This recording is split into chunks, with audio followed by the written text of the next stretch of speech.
Howdy folks, welcome back to Faded Paint Garage. Got something a little bit different in the shop today. This is a 2005 P71 Interceptor Crown Victoria. This is the police spec Crown Vic, and we've just got some maintenance issues going on here.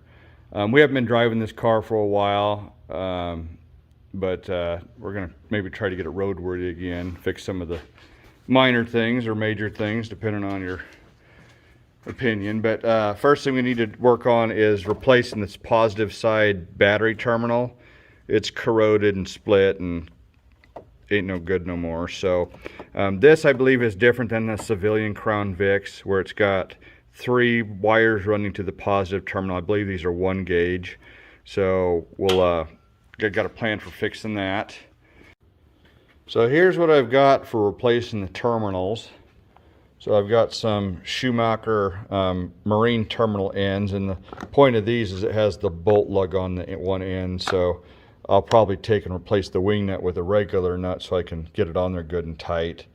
And then I've bought some terminal ends, which are supposed to be 1 gauge, but these look like 1/0 to me, which is quite a bit bigger than 1 gauge. So if that's the case, what I might do is put 2 of the wires together, crimp them in there, and then I could also probably just heat it up and dump some solder in there as well to help give that a really good connection.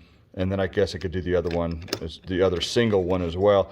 I could maybe even get all 3 of them in there, but I just don't think you're going to get a good crimp just doing that, so I'll have to solder it. So not real impressed with that. Of course, it's Chinese stuff, so you know, they probably don't know the difference between 1 and 1/0 on the gauge scale. Whatever, we'll see what we can figure out.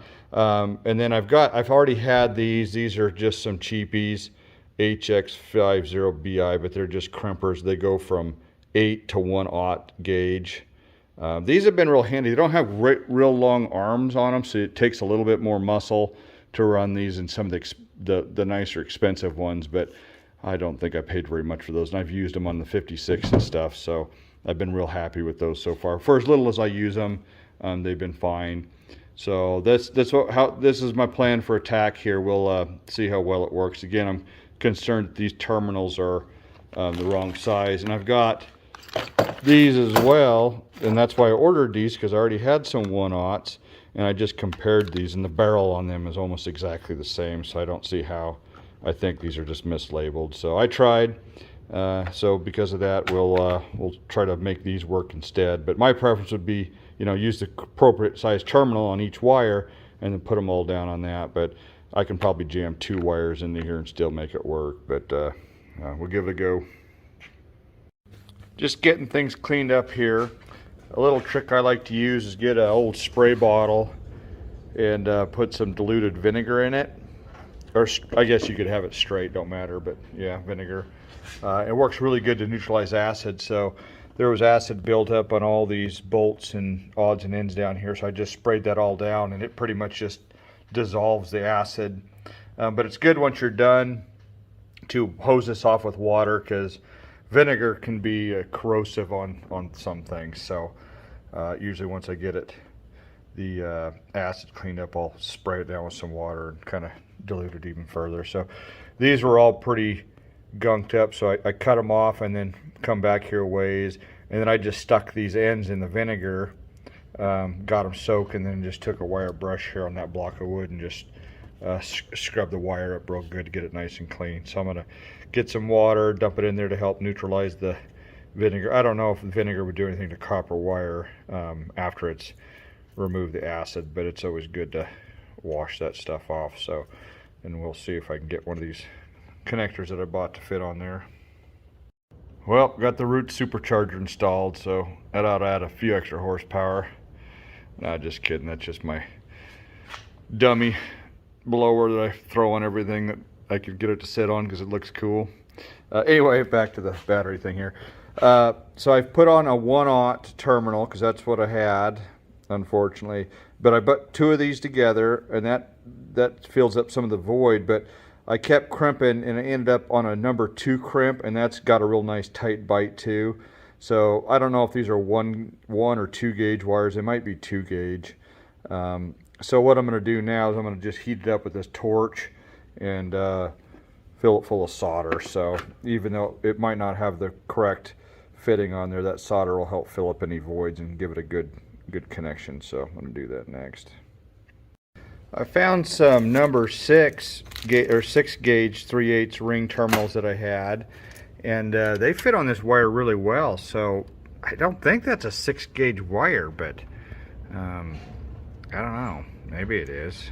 I was kind of trying to find marks on here, and I measured the outside of the wire. I think it was like 0.8. No, well, I can't remember for sure, but I swore it was 1 gauge. But that fits on there good, so I'll probably use that one for. I don't like how thin this connector is, though. You lose a lot of strength. You know, how thick that one is. I'd rather this one be on there. So I'm gonna debate that for a minute before I decide, but I'm sure it'll be fine. But been nice to get this big terminal to fit on there, but whatever. Oh, something else to note: make sure you put your shrink tube on before you put your end on. I didn't forget, I had it slip back up in here, but unless your shrink tube's real big, sometimes you can't get it over your terminal, so make sure you do that. And then I did heat this up and dump some solder in there, and that'll help beef that connection up so it doesn't corrode inside there or get loose. This one, as tight as this wire is, if this is the terminal I use, crimping it will be just fine for sure. What I actually might do is get dielectric grease and pump it full in, get a bunch on that wire before I crimp it down. That'll help protect it down the road. And I'm going to replace the battery with a sealed type. I always recommend sealed batteries. You don't get all the corrosion and stuff from the vented batteries. They're not that much more money. Napa has them. Caterpillars are good batteries. Interstate, I think, but Napas and Cats are around 130 bucks. So that's more than your, you know, your vented style usually. But the amount you'll save in having to do this wire maintenance and the terminals corroding and stuff, it's worth that little extra cost, in my opinion. I decided to go ahead and go with the number 6 to the 3/8 on this one. It just fits so much better. So I got that crimped on there. Again, I don't like that it's not real beefy around there, but I'll live with it. So those ought to both reach to the new terminal. Wait, now I got to go grab a battery, and then the other one was toast. So once I get that in, we'll get this reinstalled. Here's what I ended up with for my connectors. So I think that'll work real good. I replaced the wing nut that came with this thing with a nylon lock nut, so that'll keep that tight for vibrations and things like that. So I'm happy with the way that turned out. I think that'll work just fine. So that's it for now. Thanks for watching.